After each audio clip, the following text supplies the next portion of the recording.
Buenas tardes, bienvenidas, bienvenidos a esta última mesa redonda del ciclo de mesas redondas que se han organizado en torno a la exposición organizada por el Instituto Quevedo de las Artes del Humor sobre Nuria Pompeya.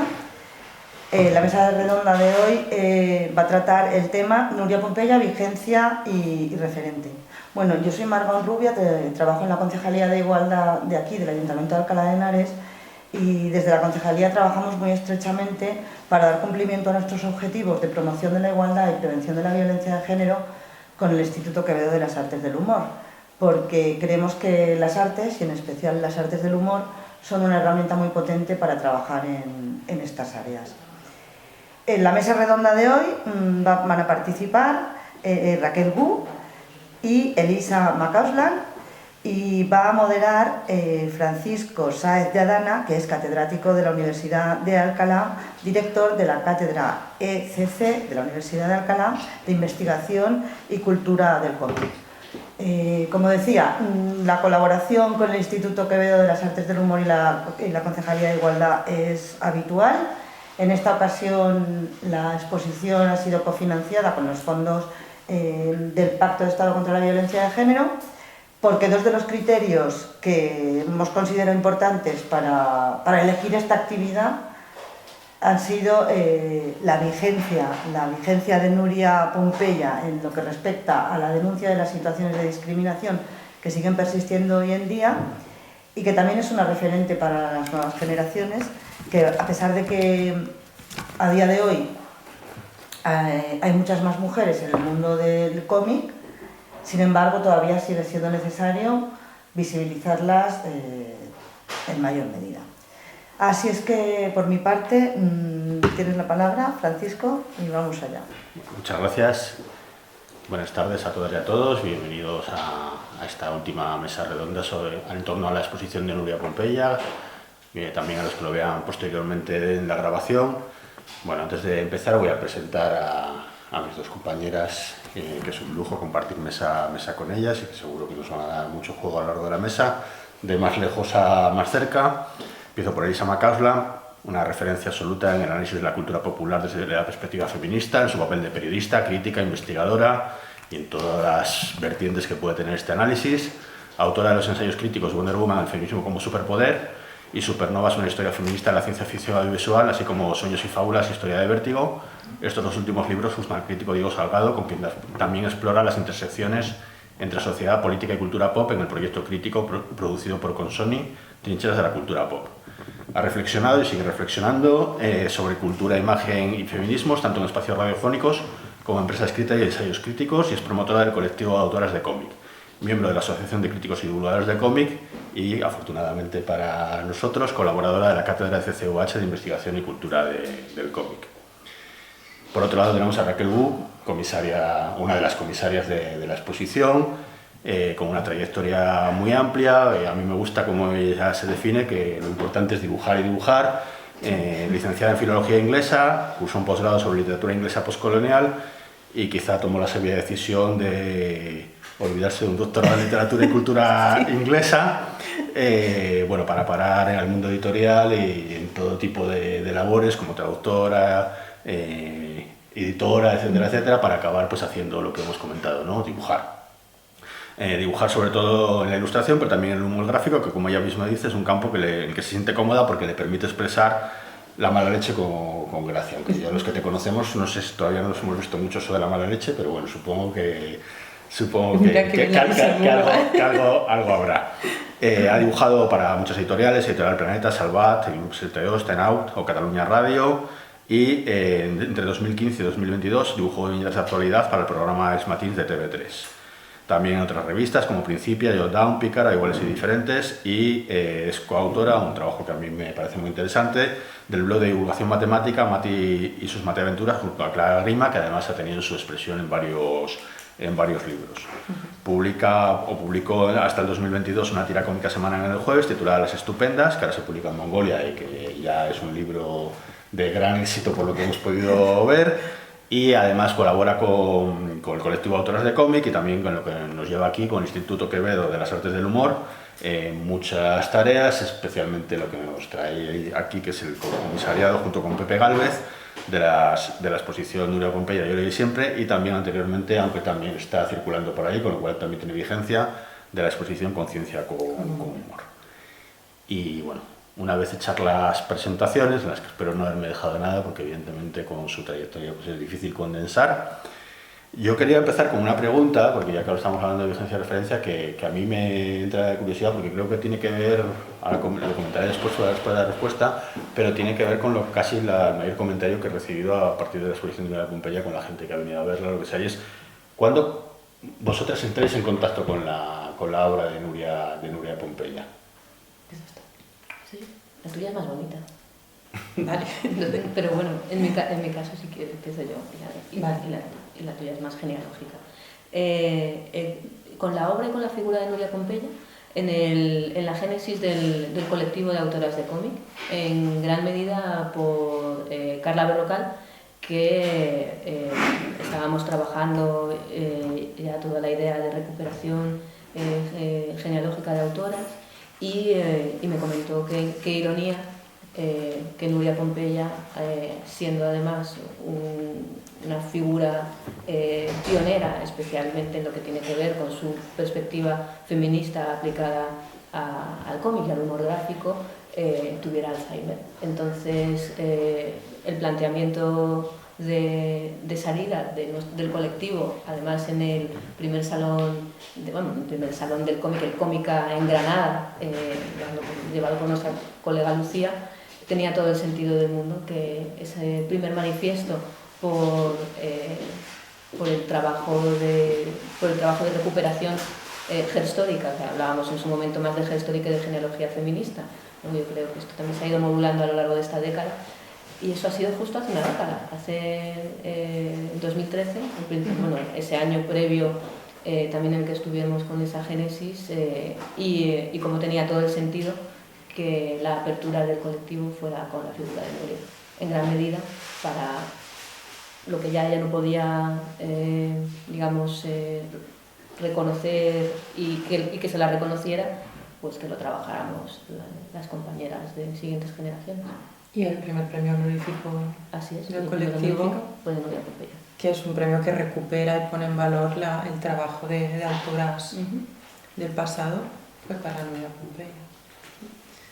Pues yo la conocí en casa, porque tanto mi padre como mi madre eran muy aficionados a los tebeos y al humor gráfico, y entre todo lo que había por casa, pues desde los tebeos de Bruguera, las mafaldas de Quino, libros de Forges, Asterix, Tintín, había un librito que era Mujercitas, de Nuria Pompeya.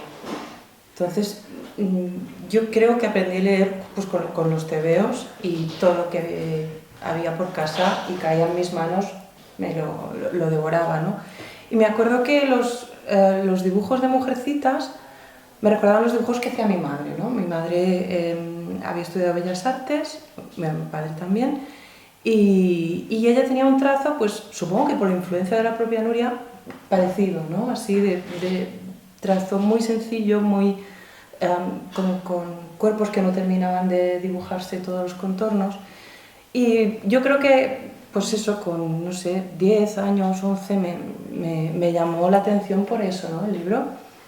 Y evidentemente, pues a aquella edad, pues tampoco entré muy a fondo en el libro, me gustaba pues ojearlo, me gustaban los dibujos.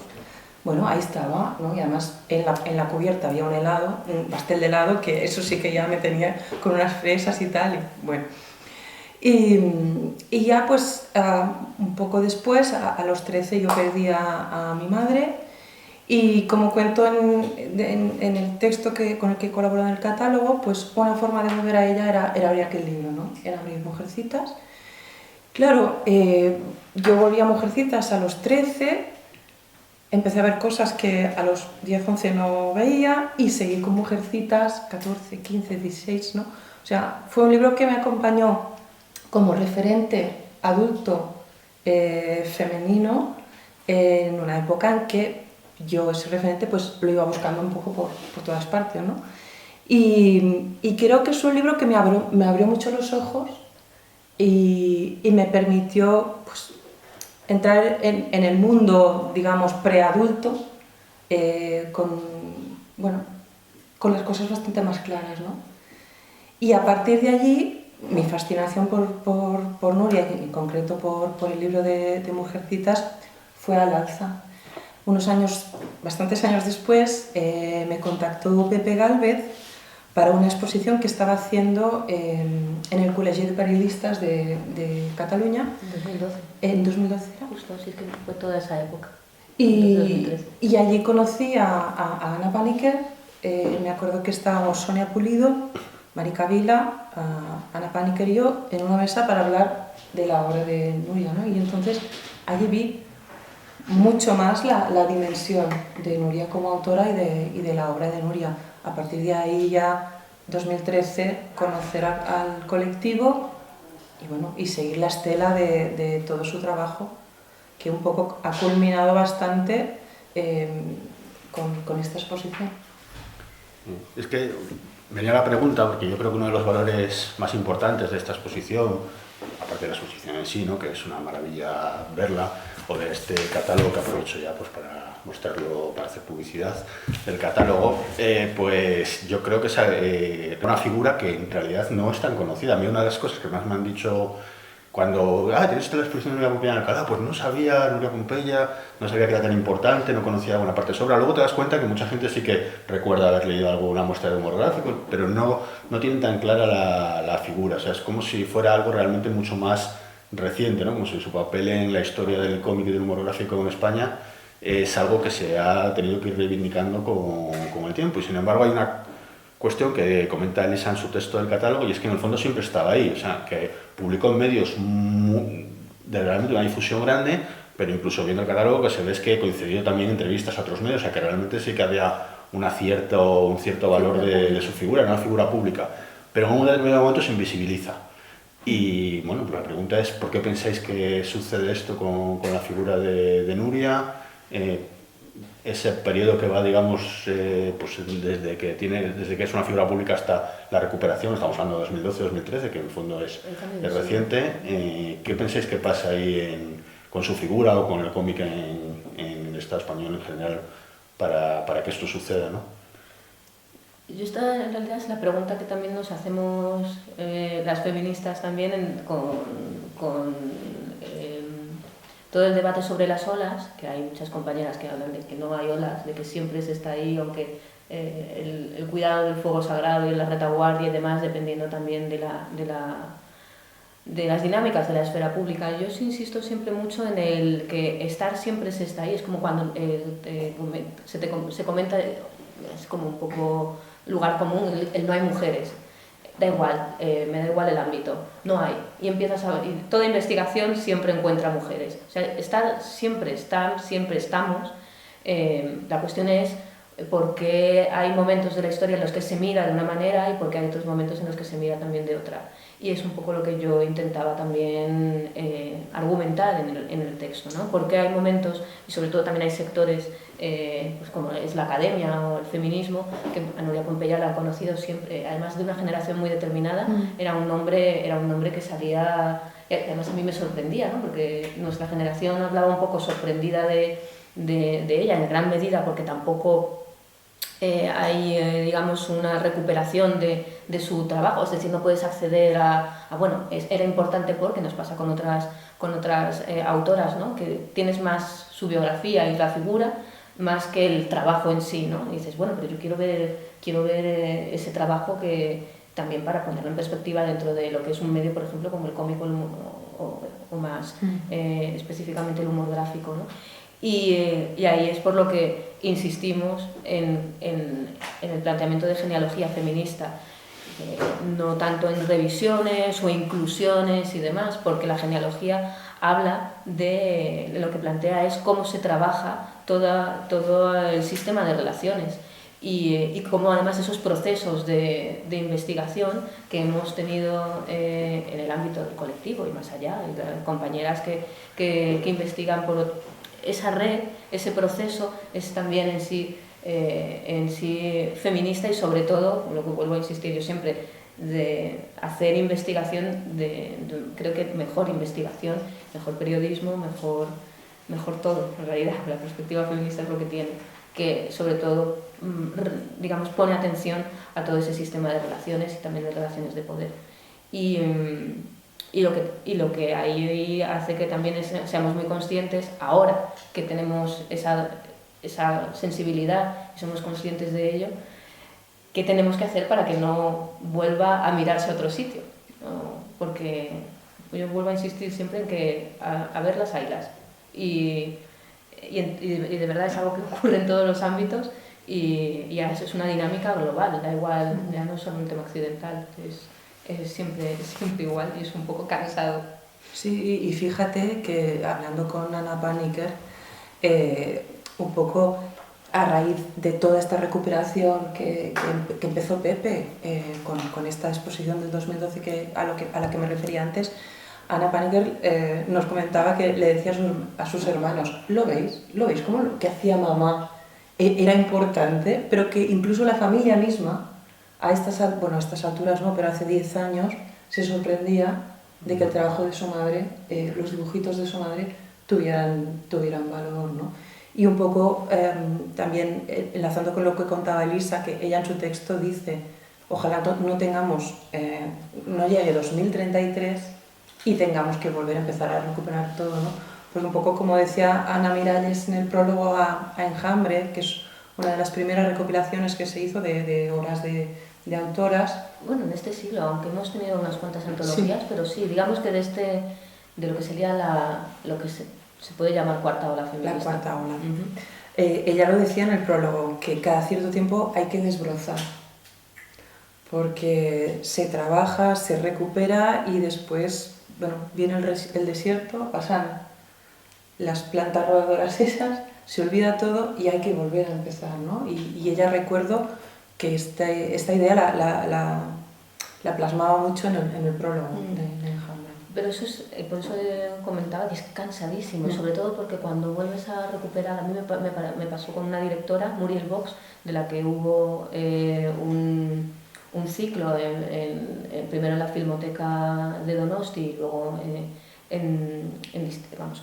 recorrió varias filmotecas, y Muriel Box, según empezabas a investigar, ya había sido recuperada varias veces, teniendo en cuenta que su foco era en los años 40-50 sobre todo, pero que a la vez también ella misma como directora y activista también tuvo otro tipo de rol relacionado con el cine en los 70, y decías, pero ¿cómo es posible entonces que a mí Muriel Box me suene como de lejos, y que además toda su faceta feminista, que también ha sido reivindicada en los 90, que no está lejos, de repente era como vamos a rescatar a señora con ciclo, y qué bien quedamos con el ciclo y la señora, del ámbito que sea. No. Me pasó el otro día con un colega en la radio que me dijo, pionera de la electrónica, bueno, como todas las pioneras de aquella época. Y yo, si son pioneras, si es plural, no son pioneras, era otra cosa. Y hay también ahí una semántica que nos impide pensar de otra manera y pensar en conjunto. Y por eso las genealogías me parecen, por ahora, la mejor fórmula en ese sentido. Sí, pero quizás sí que es verdad que lo que dices, hay que hacer una labor un poco más continuista, porque acá se menciona el caso de Muriel Box, que yo creo que probablemente dentro de un poco tiempo habrá otro ciclo recuperándola, porque no hay... Quiero decir, porque no me parece a mí que haya ocupado su lugar específico, entonces quizá en el cómic tenemos que intentar que no suceda eso. Creo que es una buena ocasión, pues, con Nuria, con esta exposición, o con las que está viendo, como la de Reina Sofía o lo que sea, que eso no se quede como en una recuperación que hacemos ahora y que luego pues no tenga continuidad, digamos, y pues bueno, dices en tu texto, que en 2033 estemos aquí o estén otras personas en otro sitio haciendo una mesa redonda sobre la Pompeya y estén teniendo que explicar un poco. Y nosotras, la importancia. viejecitas, Ya, levantando la ¿no mano. te acuerdas cuando hace 20, no, 30 años? Pero en realidad es un tema de cambiar las dinámicas, es un tema de cambiar las dinámicas y las propias estructuras, porque si no, siempre estaremos trabajando en esta especie de erótica de la excepción, y entonces, ¿por qué no? Voy a entender que es un conjunto. A mí, por ejemplo, también por un tema personal, entiendo por cómo trabajo yo con mi compañero Diego Salgado, pero el tema de las duplas creativas, especialmente maritales, me fascinan. Y en el cómic ha habido muchas y tampoco se han visibilizado como tales, y grupos y agrupaciones que han trabajado colectivamente en un sentido creativo, y es apasionante porque creo que, por ejemplo, eso también, ese tipo de contexto en el ámbito universitario, por ejemplo, ha pasado muchísimo a nivel histórico en determinados grupos de pensadores, y luego descubrías que las compañeras ayudaban bastante a pensar y que también pensaban y también fueron robadas intelectualmente y demás, ¿no? Pero no lo digo solamente en ese sentido, es decir, nos cuesta también trabajar con las herramientas que tenemos en esa visibilización de un trabajo que muchas veces muchas veces, como casi todo, es colectivo. Y creo que eso es otro de los retos también de la investigación, de la divulgación y la manera también de mirar. Sí. Volvemos otra vez a cómo miramos. Sí, y creo que es importante salir de la erótica de la excepción que comentabas tú. Yo esto lo acuñé hace tiempo, pero porque en realidad también lo he vivido. Porque fijaos es que... como, eres la única tía que le gustan los cómics. Sí. No, somos muchas más. Y fijaos también que hay como, dentro de esa erótica de la excepción, el foco de reconocimiento se está poniendo mucho sobre autoras jóvenes, autoras emergentes, premios revelación, autora joven, tal. Como si todavía fueran alguien a quien aleccionar, alguien a quien guiar, porque es emergente, la chica promete, ¿no? Así, ¿no? Y que evidentemente que hay que visibilizar a las autoras jóvenes, pero es que hay que visibilizar a todas las autoras, jóvenes, no tan jóvenes, rescatar a titanas como Nuria Pompeya o las 35 de la exposición Ilustrísimas que estábamos comentando al principio en Barcelona, inaugurada ayer. Hay que salir de la excepción. Las autoras no somos una excepción, estamos ahí por vicisitudes del tiempo. Se han ido olvidando, se han vuelto a recuperar, se han vuelto a olvidar, y hay que parar la dinámica esta y encontrar otra forma de que no sean la excepción, de que no seamos la excepción. Para mí el sentido también de que ocurra en todos sitios, o que ocurre siempre igual, y en parte cómo ha funcionado una exposición como presentes autoras de TV de ayer y hoy, que planteamos Carla Berrocal y yo, con el amparo del colectivo, y que sobre todo tenía ese foco internacional. Y cómo la idea, en un sentido expositivo de artefacto, en un principio era como, no hay autoras, y dice, bueno, pues aquí tienes al menos 52, hay muchas más, pero al menos tienes 52 en un arco desde la República hasta nuestros días, que para aquel entonces era 2016. Y es algo que es una idea, volvemos otra vez digamos, a tejer, a investigar y a tejer la propia genealogía que tenemos ya las compañeras argentinas, a las compañeras colombianas, a las compañeras chilenas, a las mexicanas, trabajando en esa misma idea.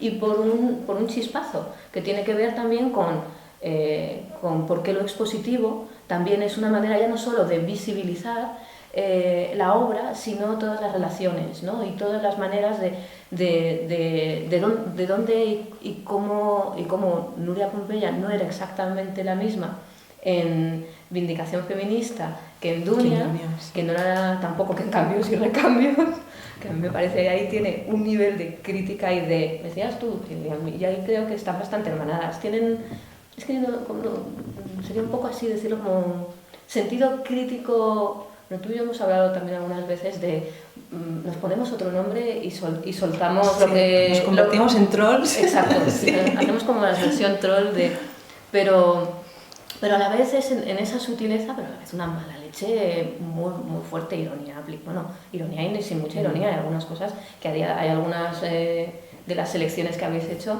que a día de hoy, no sé yo, si incluso serían consideradas políticamente correctas. Y eran unos collejones políticos feministas que yo decía, wow, de aquí cómo sales. desde luego espabilada, o sea, eso seguro, que a lo mejor también es lo que nos falta un poco ahora, no lo sé. Sí, a mí eso me hace Con pensar violencia simbólica. en una parte de tu texto que también hablas de que en la época en que Nuria está trabajando es una época en que hay que agudizar muchísimo el ingenio y buscar metáforas, buscar formas de decir lo que no se puede decir. Ahora, como parece que se puede decir todo, pues resulta que hay gente que se acomoda más al eslogan, ¿no? Y que ha perdido un poco de punch, eso. Y eso también me llama mucho la atención.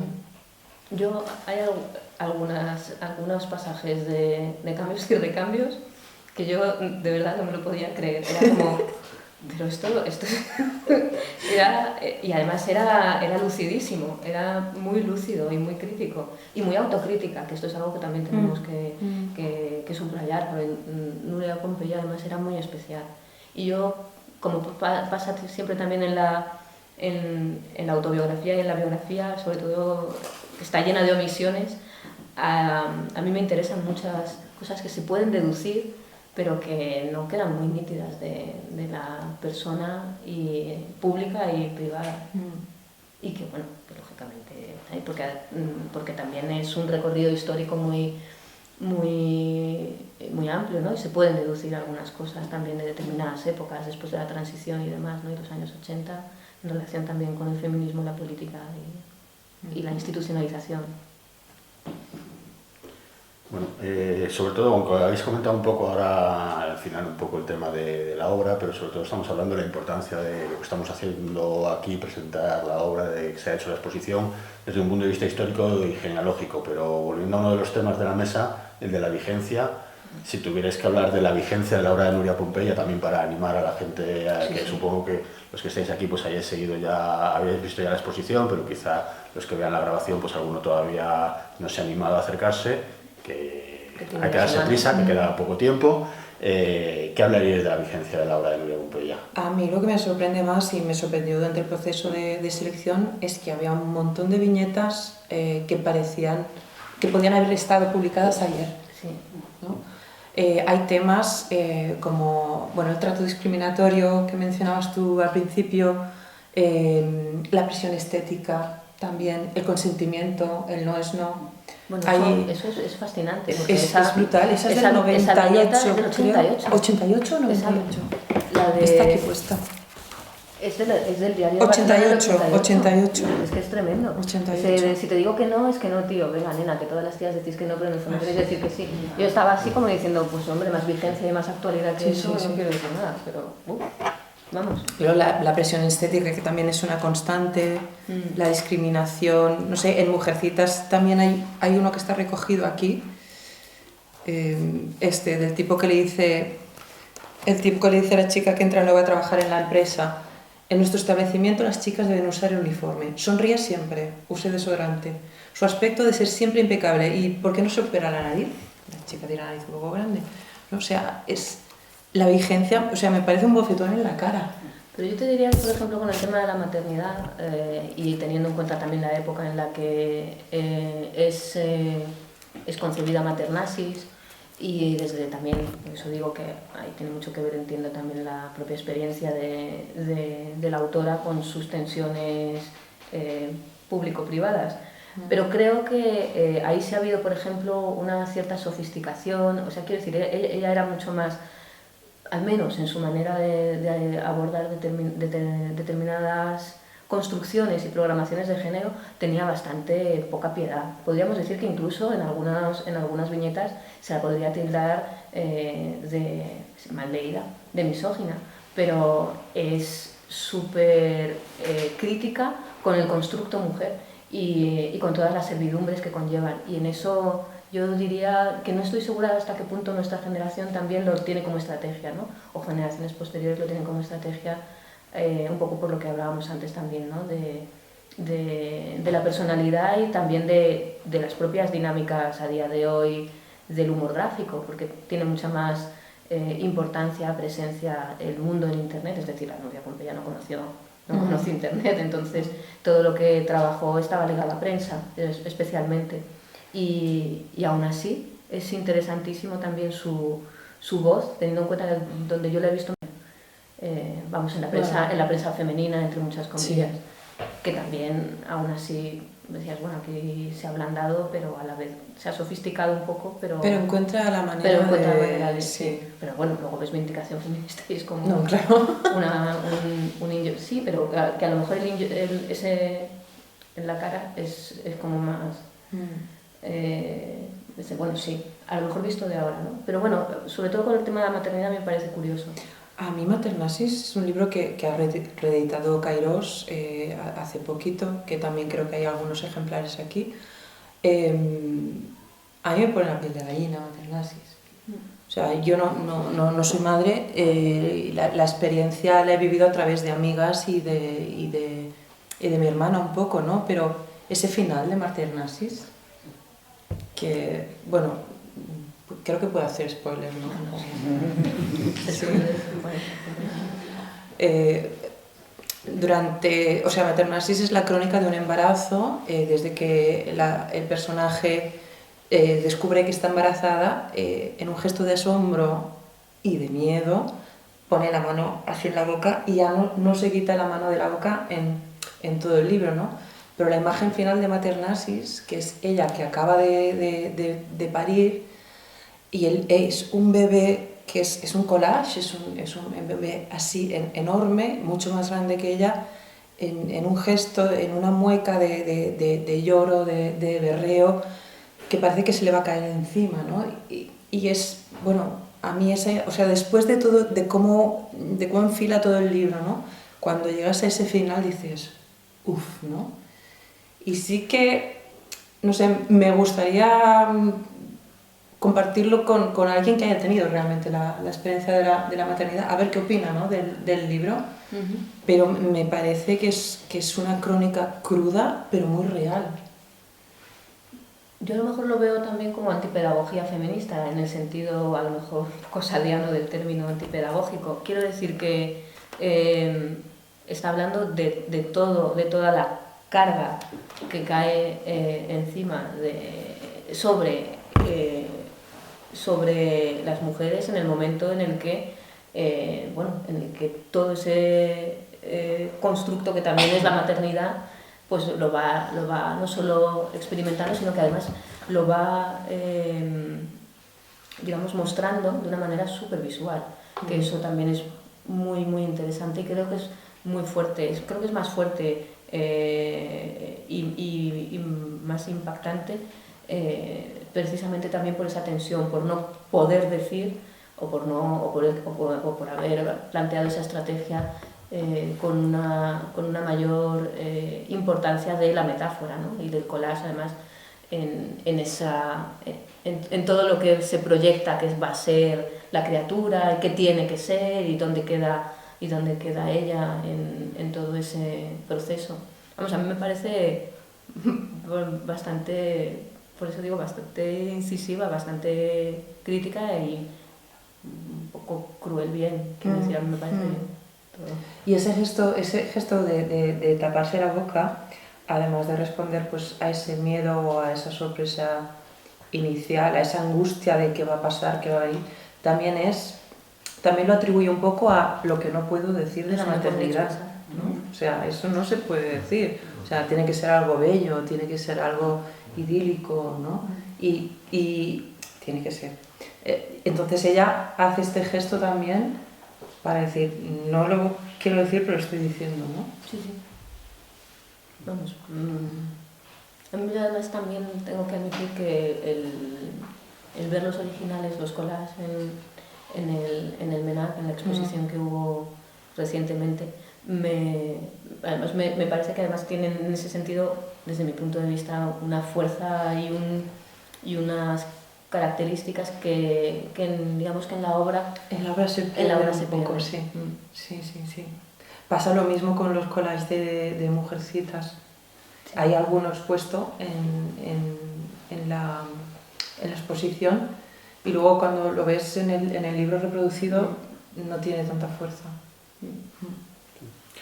Pero volviendo al tema de la vigencia y sobre todo de lo que habéis dicho al principio, por ejemplo, la viñeta que habéis mostrado al principio, ¿no? Esto no tiene una vigencia absoluta. A mí lo que me sucedió cuando empecé a ver determinadas cosas es que realmente hubiera preferido casi que se hubiera quedado en la genealogía algunas cosas. Quiero decir que el hecho de que tenga vigencia vuelve a... O sea, lo decimos, a veces se pone en positivo, pero realmente en determinadas cuestiones de un gráfico que critica la sociedad, ya no un tema solo de mujer o feminismo, sino, yo qué sé, pues cuando a veces vemos algunas muestras demográficas relacionadas con la guerra civil o la posguerra, de repente darte cuenta de que eso tiene vigencia, por un lado, demuestra la valía del autor o autora en este caso, pero por otro lado también te dice que esta cuestión que estamos hablando de que olvidamos y luego volvemos, etcétera, pues al final también se aplica a muchas otras cuestiones. Entonces no sé si realmente por un lado es positivo, ¿no? Pero desde el punto de vista artístico quizá, o de su capacidad como autora,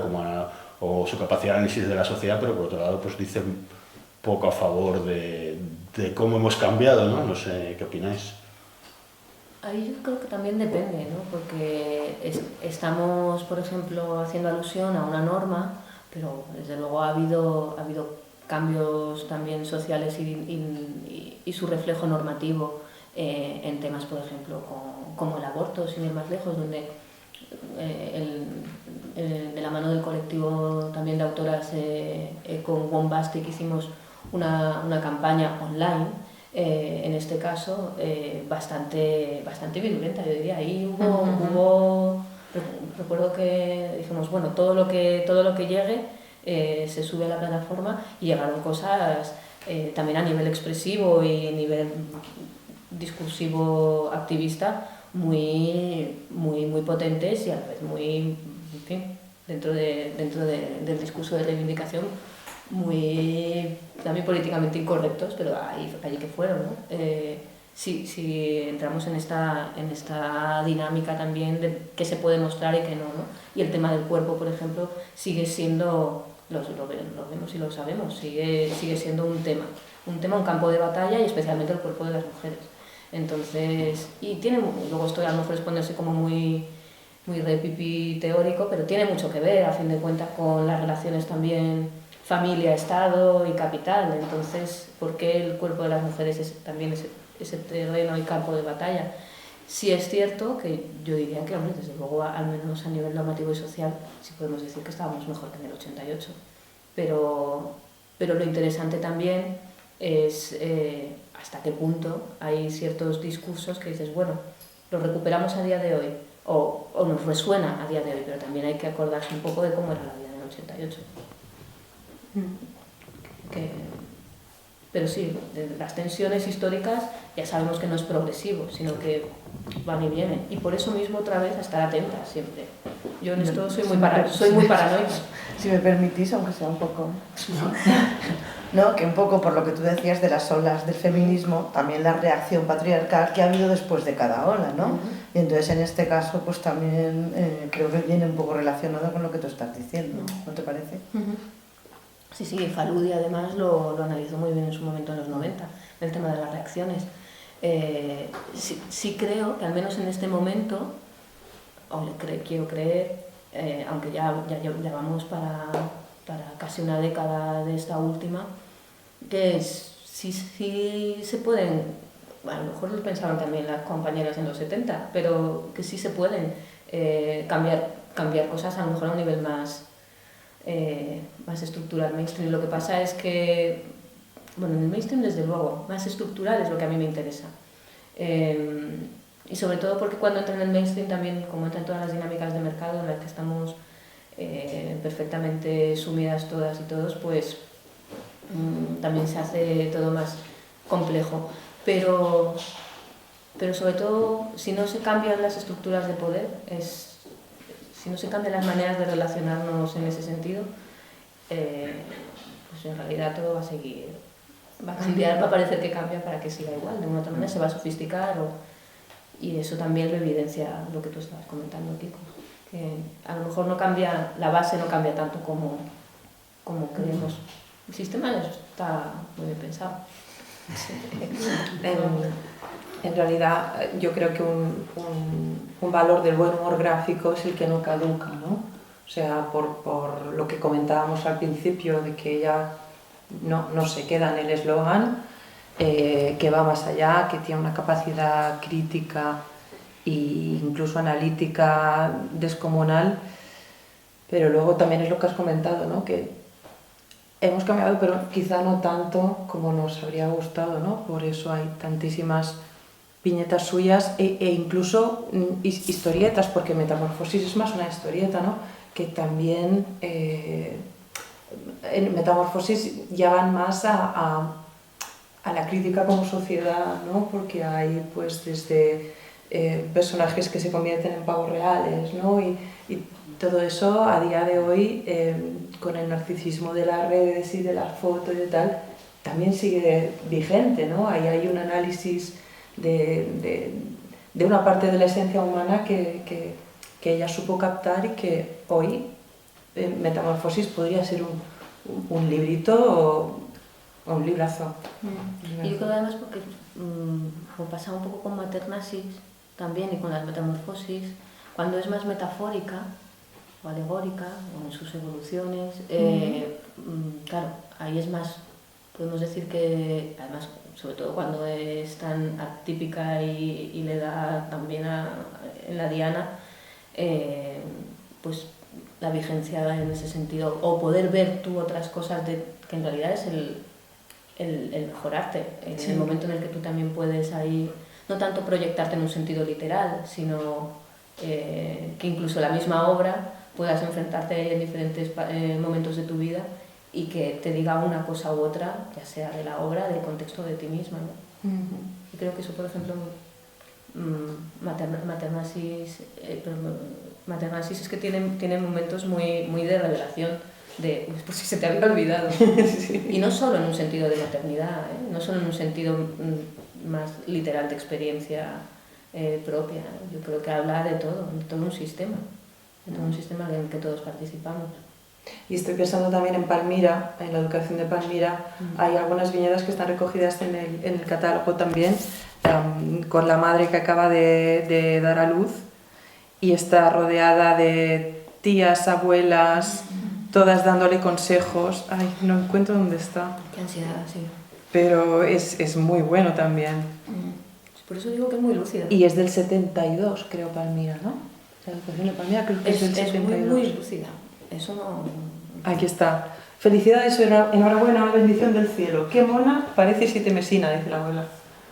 Y en la siguiente página, ¿te has olido ya la leche? ¿No tienes entuertos todavía? Pues ya verás cuando te salgan las grietas. La abuela, ¿estáis seguras de que no es Siete Mesina? Y ella se va hundiendo en la cama y se va Esto no ha cambiado mucho, no quiero decir nada. Y habla del tema también de relaciones madres-hijas. Sí. Yo eso no os puedo decir cómo se vive desde la maternidad, no lo conozco, pero sí lo sé desde la paternidad y pues aseguro que, bueno, mis hijos ya son un poco mayores, pero son posteriores al 72, evidentemente, y se aseguro que es así, y desde la paternidad también se vive con cierta angustia de que de repente todo el mundo tiene que dar sus opiniones, lo sabe todo, te hace sentir que tú no sabes nada. Tú en realidad lo que quieres es huir. Huir o matar, porque también sí, aquí ni Raquel ni yo nos hemos reproducido, pero somos hijas también y hermanas. Y créeme, hay cosas que dices, disculpa, eso es de muy mala educación. Sí. Disculpa, eso es de muy mala educación. Parece que en un hospital, poco después del nacimiento, parece que se puede decir cualquier cosa. Hay como libertad absoluta para decir cualquier cosa y cosas que fuera molestarían mucho, sí. O se dan por hecho también, ¿no? Que el hecho de ser asignada mujer ya te da como superpoderes para determinados temas y dices, espérate, vamos a ver, no entiendo esto, ¿por qué? Bueno, antes de que consumamos el tiempo, si volvemos de vigencia tenemos que hablar de referentes y ¿qué pensáis que la importancia que tiene Nuria Pompeia pues en el resto de autoras, pero también de autores, ¿por qué no? Tanto de su propia época, coetáneos que en un momento que sí, como hemos visto, era una figura pública y por tanto podía tener una mayor repercusión, como también posteriormente o actualmente, después de pasar ese periodo de invisibilización, ¿no? En el que su figura no estaba tan reivindicada, pero que sin embargo quizás sí que, como bien habéis comentado, en determinados círculos sí que siempre se mantenía, pues ¿qué pensáis que influencia veis en la obra de otras autoras, pero también de otros autores, como digo, hoy en día. ¿Tú por dónde ves a día de hoy? Porque yo las veo muy claras, también las he reflejado. Yo, por ejemplo, en ti veo bastante, sobre todo en la lucidez y en la sutileza. Pero me ha quedado muy zeta todo esto, muy lucidez y sutileza. Si lo digo yo me atrasco. Y en la mala leche sutil y lúcida. Sutil Y lúcida. Y creo que también a nivel formal, aunque sí es cierto que tu línea va por otra vía, tu línea es otro tipo de línea, y que de otro tipo de diría yo de escuela también, de humor y demás, pero que al final habéis sido muy pocas las que habéis tratado el tema político, por ejemplo. Sí, en eso hay una herencia, pero en autora sois muy poquitas, Flavita, Carol y... H también. Pero pocas. En comparación con, digamos, con la cultura que hay en España también, de humor gráfico, especialmente político, no más costumbrista. A mí me llama mucho la atención que cuando Pepe hizo, bueno, vamos volviendo a esta exposición de Pepe del Colegio de Periodistas una y otra vez, pero como fue un poco la primera que planteó, y me acuerdo que me comentó después, bueno, tanto él como Alfonso López, que también estaba en el comité que organizaba toda la exposición y las mesas redondas y tal, es que nos está costando encontrar autoras de hoy que conozcan a Nuria, me dijeron. Y bueno, refleja un poco la historia que estamos contando aquí, ¿no? Que ha habido una persona que en su época tenía... Su obra era reconocida, había publicado en Francia, había publicado en Alemania. De repente, pues ese vacío, bueno, pues el resultado de ese vacío es que en 2012 un montón de autoras no sabían quién era Nuria Pompeia. Y en 2023 unas cuantas más lo saben, pero tampoco son tantas. Que por eso es lo que hemos defendido siempre, el tema incluso también de muchas otras compañeras a las que vuelvo a insistir en la biografía bien, el trabajo genealógico en un sentido de dónde se estaba y qué influencias y demás, pero vuelvo otra vez a la lectura, para también poder ver también esas influencias en otros y otras, ¿no? Porque claro, si no nos quedamos un poco en el name dropping, pero no en la enjundia. Y por eso el rescate, por ejemplo, que habéis hecho también vuelvo a insistir, es que Nuria Pompeia tiene mucha producción en revista, entonces, y en prensa especializada, que a mí eso me ha encantado descubrirlo en vuestra exposición, que estuviera en cabeceras tipo Diario Médico, que era un poco como, esto no lo sabía, y por eso me incido en todo lo que hay para investigar, en una autora, en este caso, en el sentido de la gráfica, pero que a la vez ella también tenía otras facetas. Y eso también es interesante, porque muchas veces nos enfocamos en una y no vemos que en realidad para la propia obra estaba muy relacionado, ya no solo con su propia obra, sino con las relaciones de ella con sus pares, a fin de cuentas también en el seno de sus primeras obras de la editorial Kairos. Quiero decir que ahí hay muchas cosas también que muchas veces por trabajar el sentido de autora de una determinada manera, vuelvo a lo que decía antes, nos perdemos mucho sistema de relaciones para comprender no solo a la autora, sino también la época y sus relaciones con otros y otras, ¿no? Totalmente, porque además también hay que recordar que Nuria Pompeia escribió, creo que 2 novelas, un libro de cuentos, también presentaba el programa de entrevistas Quart Creixent. No sé si tú habías visto este programa en la 2. No sé, nunca. No. He vivido un montón de años sin televisión. Muy bien. No consumo televisión. Ella tenía un programa en el que entrevistaba a personas de la cultura y bueno, realmente o sea, va muchísimo más allá de lo que nosotros estamos recogiendo aquí. Nuria como como persona, como personaje, como Sí, autora, como persona pública como figura, ¿no? Y tiene sentido además que el Colegio de Periodistas estuviera, el de Cataluña, estuviera especialmente, digamos, centrado en recuperar esta figura, nos interesa, porque además fue importante también en la transición y vuelvo a insistir, ahí hay muchas cosas que se quedan un poco ambiguas, que a mí personalmente me encantaría saber, porque también hablan de una época muy determinada, de la modernidad, del tránsito de España a la modernidad, que fue un poco shock, o sea, y que ahora a lo mejor deberíamos recuperar y analizar desde otra perspectiva, ¿no? Ya con el tiempo prudencial que ha pasado. Sí, un poco no sé si compartís la sensación, pero yo creo que con esto solo hemos hecho que abrir un melón. Creo que hay muchísimo más de Nuria y a través de Nuria de la época, lo que estabas comentando tú ahora, para analizar, para estudiar, ya un poco la mística esta de los originales perdidos, ¿no? Que cualquier día aparecerán y es todo metamorfosis, por ejemplo, ¿no? Y Palmira, los de Palmira tampoco están. De hecho, todo lo que hay de Palmira en la exposición también es reproducción a partir de los libros que conservaba Cairós. Creo que hay, no sé, yo creo que hay todavía mucho por descubrir.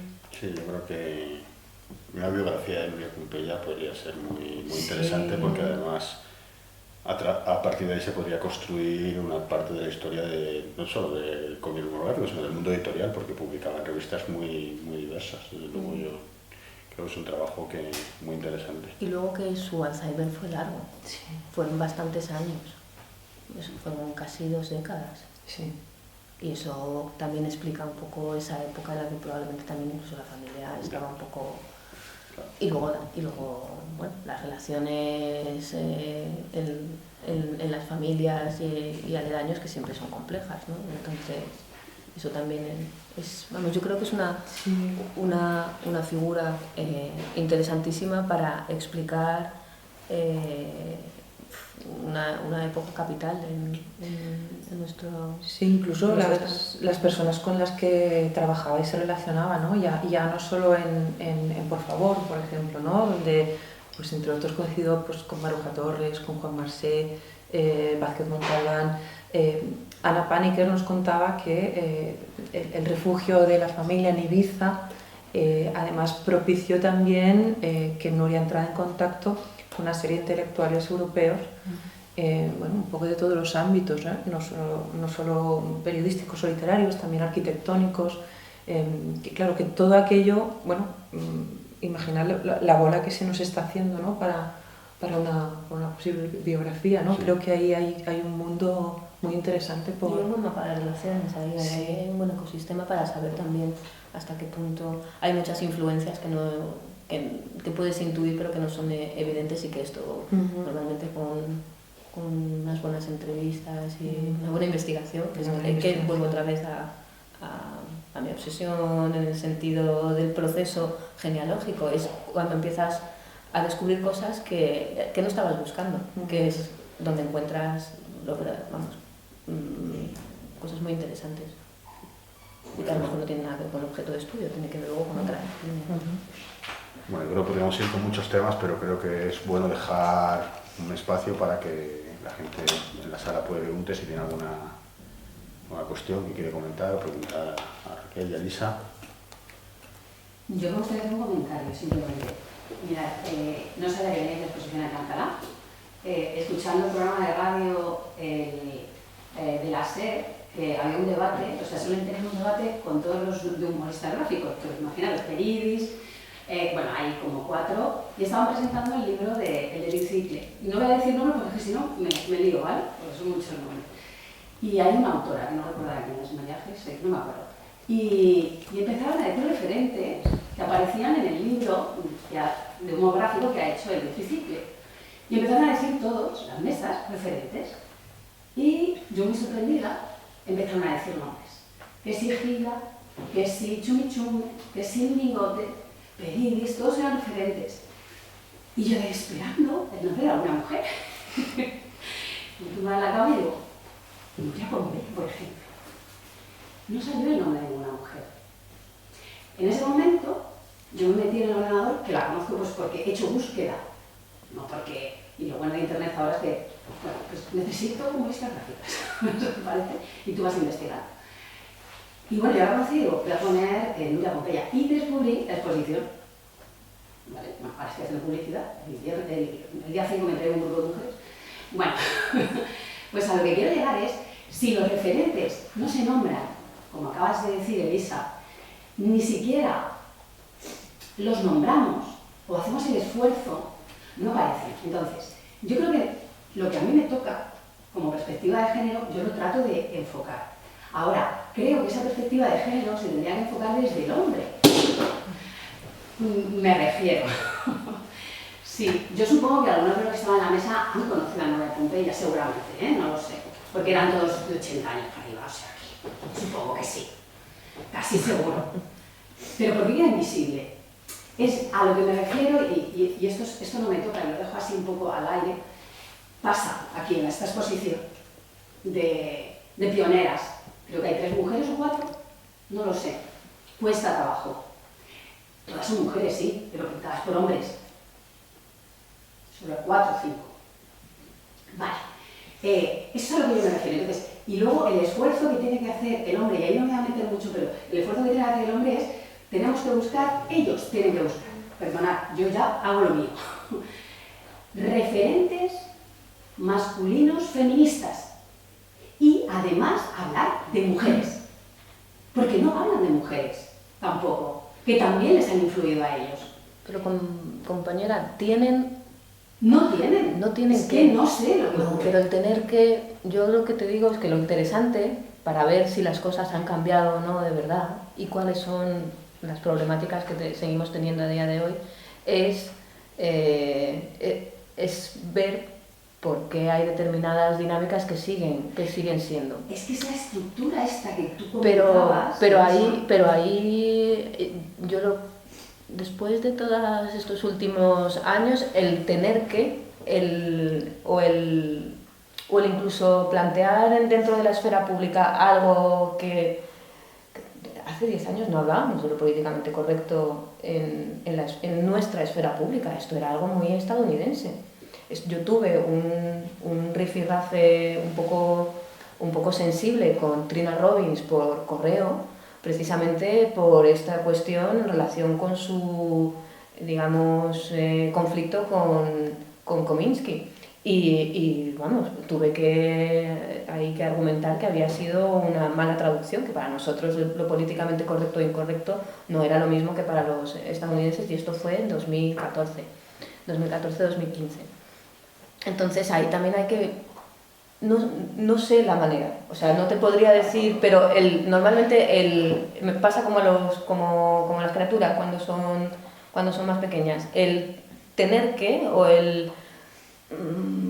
la cuestión es qué le pasa a nuestro ambiente, qué le pasa a nuestras propias estructuras y por qué hay determinadas expresiones que seducen más que otras. Y, como todo se ha dicho, hay compañeros que hacen un trabajo muy atractivo. Lo que sí ocurre, vuelvo a insistir, en este sentido, pero hay una generación, por ejemplo, ahora de mujeres, que por eso me había sacado aquí algunos de los nombres a tener en cuenta, que además tú formas parte de esa exposición de Magas del Humor, que va a haber ahora en el Salón del Cómic de Barcelona, que ya sale una cantidad, un poco en ese sentido de los nombres, muy, muy importante, y sobre todo también estrategias humorísticas muy diversas. Y tener a una Irene Márquez o a una Aroa Travé, quiero decir que son bastante punkis en su manera también de expresarse, y de sus estrategias humorísticas, frente a otras compañeras que a lo mejor son más del humor cotidiano o del yo amplificado en redes y demás, pues a mí también me interesa, porque vuelvo a insistir, porque también una compañera me diga que es muy feminista, en sus bocadillos luego también podemos analizar la expresión y cómo, y te diría que, bueno, pues no lo sé, aquí hay muchas cosas también que analizar. También a nivel expresivo, ¿eh? También a un nivel, creo que lo que nos ocupa, que es del propio cómic y la salud del cómic y del humor gráfico. Sí, y hablando de referentes, o sea, estamos comentando diversas exposiciones, ¿no? La de Centro, creo que son 80 autoras, ¿no? Son muchas porque además son de distintos, es internacional, son de distintos... Esta de Ilustrísimas son 35. En Magas del Humor... Todas catalanas, ¿no? Sí. El foco es catalán. El foco es catalán. En Magas del Humor, no sé, 30 y pico también, creo que son... Son como unas 30. Y en Magas del Humor, por ejemplo, no está ni Mamen Moreu, ni H. No, faltan. O sea, no faltan, o sea, no están todas. Lo único o sea, que aquí estamos ya con el kilo de autora, ¿eh? Sí, te digo. pero un poco Mamen Moreu, la tercera mujer en publicar en El Jueves, después de Mariel Soria y de Maitena. Y Mireia Pérez también. Estuvo una temporada. Pero antes de Mamen... Estuvieron ahí más o menos. Mamen yo creo que es un referente, digamos, de una generación más próxima. No está ahí, yo creo. O sea, lo que quiero decir es que las ausencias en este tipo de exposiciones, en la de Centro, hablan también tanto como las presencias en ese sentido, porque es 80, 35, sí, pero no están todas.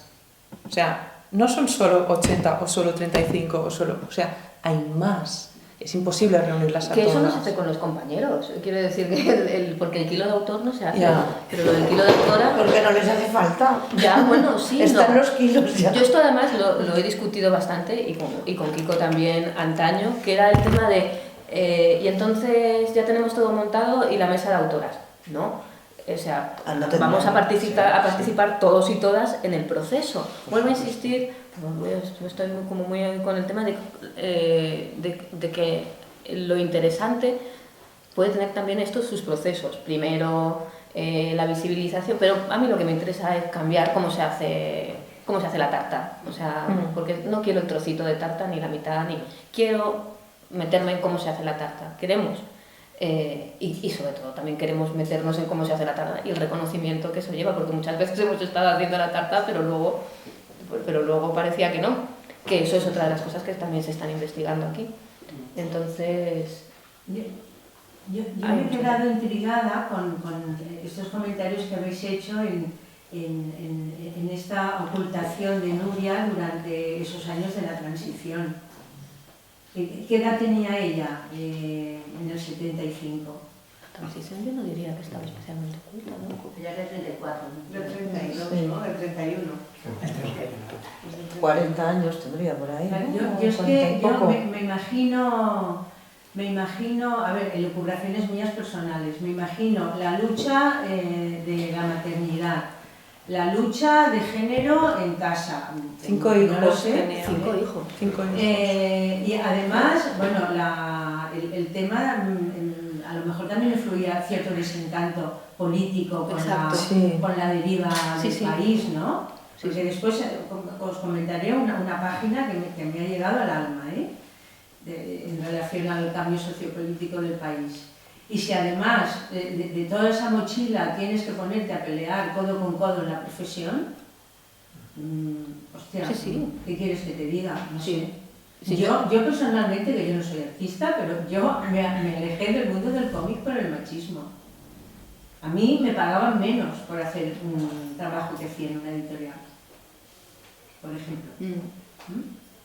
Y con todos esos egos, ¿no? Y además con ese boom creativo de finales de los 70, principios de los... pues en esa época, ¿no? De la transición, ese boom creativo que había de todo, bueno, tíos topayá, ¿no? El tema de las drogas, el alcohol, de quién lo hace mejor y tal, no me extraña que Nuria diera un paso atrás, A mí me ha impresionado mucho una página de vuestra exposición, que es un niño que le habla a su madre sobre que en el colegio le han llamado hijo puta. Sí, está aquí también. Es increíble esta página, Me ha dejado muy tocada. Y el niño dice, no, yo sé que no eres puta, que eres traductora. Ya, aquí esto es un resumen de la sociedad española de ese momento, pero total, ¿eh? Y además ella se separó, debió ser de las primeras, ¿no? Se separó a principios de los 80, que eso también en aquel momento debía ser que no te miraran bien, vamos. Por lo menos. Por eso decíamos que aquí en la biografía no podemos solamente lucubrar, pero también, en fin, las experiencias de otras compañeras más documentadas suelen ser parecidas, ¿no? Las cosas no cambian tanto Y lo que decías antes de parejas que decían los mismos trabajos y bueno, yo me acuerdo, no sé, era siempre la pareja de, ¿no? Como eres la madre de, que yo personalmente siempre me he negado que me denominen esto. Yo tengo un nombre y además soy la madre de este hijo, yo soy madre, tengo un hijo. Yo siempre me he negado a alguien de... Mira, hay una anécdota de la mesa anterior en la que estaban Junco, Carla Berrocal y Elena Masará, y en un momento de la tertulia Junco apuntó que claro, que Nuria pues había podido publicar pues un poco porque por la condición, no sé, en la que vivía la familia y tal, y porque su marido le puso una editorial, y Elena puntualizó, no, la editorial la fundaron los dos, y además el nombre de Cairós se le ocurrió a ella, ¿verdad, Juan? Que lo comentaron en la mesa. Por eso digo que las duplas creativas son interesantes también de visibilizar, porque muchas veces se plantea desde determinada disciplina, llámese filosofía o lo que quieras, a una de las partes, y entonces en otra rescatamos a otra de las partes, pero toda la dinámica conjunta y cómo ahí también había un trabajo de equipo hasta y tensiones posteriores y todo. Quiero decir que es muy interesante para poder entender y comprender por qué también determinadas etapas, porque también determinadas energías en en un artista. Yo no soy conocedora, vamos, ni del ámbito de la filosofía, ni de la ilustración, ni del cómic, y yo sabía quién era Salvador Paniker y no sabía quién era Nuria Pompeya. Lo he sabido por esta... y sabía quién era él. Y no soy vamos, que ni yo, pero Sí, sabía pero... quién era él, era un personaje, no sé, público, vamos, yo sabía quién era él. Y ella no. La he descubierto gracias a la exposición. Pues eso son cosas curiosas que también pasan muchas veces con porque siempre se visibilizaba a una de las partes y dices, pero que no solo su pareja, su círculo, o sea, a mí eso es lo que siempre me parece, vamos, siempre un mundo. Las constelaciones de relaciones, por eso también hay quien investiga esto específicamente, porque es fascinante y sobre todo porque explica muchas cosas. Hay una cosa que creo que también es tremendamente importante cuando Kiko habla de influencias también en ellos. No hay que olvidar que Nuria es redactora, llega a ser redactora jefa y eso hace que efectivamente por ella pasen los trabajos que se publicaban, que no se publicaban. La única mujer eligiendo trabajos de los demás. Quiero decir que eso marcó también una tendencia importante de qué se veía, qué se publicaba en este caso en esa revista. Y cuentan que hubo quien no se lo tomó muy bien, entonces por favor, claro, y dejó la revista. Había quien optaba a ese puesto, y hombres, y no se lo dieron, y no lo tomaron muy bien. Bueno, yo seguiría eternamente, pero como en el papel de moderador me toca un poco vigilar el tiempo y creo que ya hemos superado ampliamente. Bueno, yo creo que la mayor conclusión que sacamos, por lo menos que saco yo de esta mesa, es que hace falta mucho más trabajo en torno a muchas figuras, pero en lo que nos compete en torno a Nuria Pompeya, así que lanzamos el guante de que alguien se anime a esa biografía. Además ahora que se puede hablar con los hijos, con lo cual ahí pues, se puede hacer a través de entrevistas, etcétera. Bueno, creo que hay mucho trabajo porque bueno, yo creo que en esta exposición se refleja muy bien, y en el catálogo se refleja muy bien su labor como autora, pero efectivamente hay otras labores que han salido aquí esta tarde que creo que en la que todavía se puede andar mucho y nos pueden decir mucho pues, de nuestra historia como medio, ¿no?, de cómic demográfico, pero también de nuestra historia como sociedad, con lo cual pues con esa puerta abierta por mi parte cerramos la mesa si no queréis comentar alguna cosa más. Un placer. Muchas gracias. A vosotros.